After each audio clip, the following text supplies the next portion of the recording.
colleagues from the Consulate are also able to join.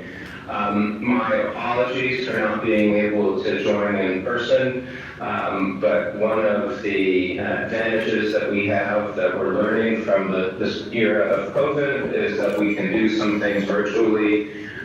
So even though I'm relatively close, or we are relatively close across town in Karachi, virtual it is, but thank you very much for all of you coming together on this important occasion. So I want to extend congratulations to the American Muslim and Interfaith Women's Empowerment Council, as well as the Interfaith Commission for Peace and Harmony, on bringing together thought leaders to discuss ways to increase religious tolerance and dialogue. It is incredibly important. And I'm honored to be among so many esteemed attendees as you work towards building love and harmony. Your efforts are making a difference in Pakistan, the United States, and around the world. I would very much like to commend Anila on her work and dedication to freedom of religion, a cherished fundamental right enshrined in the U.S. Constitution.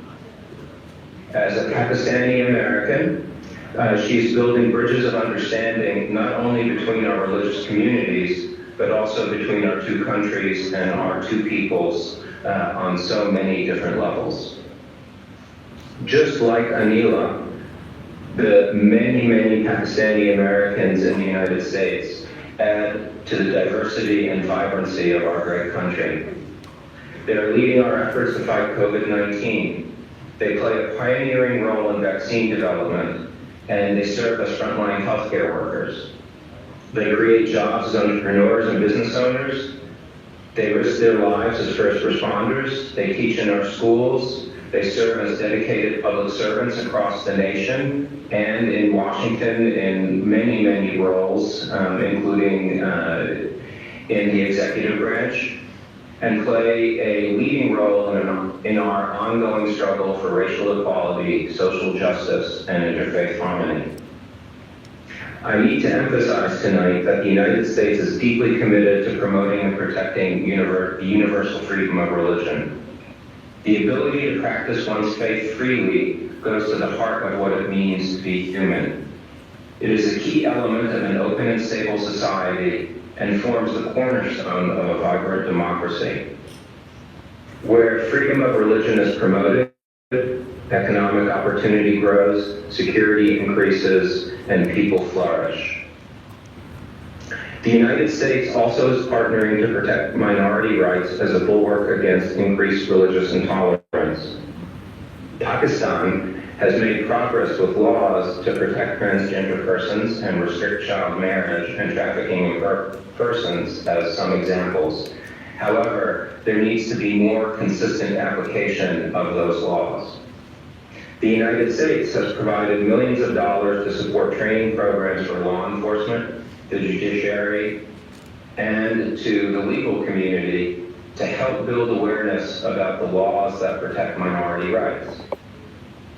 We will continue to urge the Pakistani government to do more to implement the Supreme Court's 2014 judgment to protect minority rights and ensure that every citizen, regardless of their religion, enjoys the full protection of the state.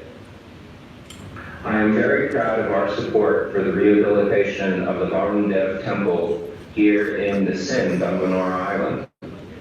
The sacred place highlights Pakistan's cultural and religious diversity, the role of minorities in society, and the importance of preserving this important heritage. For as long as anyone can remember, Manora Island has played host to a diverse range of religious communities living together in harmony. We also recognize the importance of connecting Pakistanis and Americans, both in person and, as we're doing this evening, virtually. Several of you here today have participated in our international exchange programs that build networks and share best practices that strengthen human rights in our countries and around the world. Far too many people, however, continue to face persecution for their religious beliefs. There are still too many instances where human rights and religious freedoms are violated. As our own Black Lives Matter movement shows us, to advance, to achieve what we call perfection, to strive for perfection, is a long and arduous journey.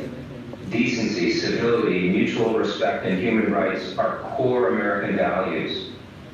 As a nation, we've never shied away from addressing our shortcomings and making good on our promise to the American people and to our partners around the world.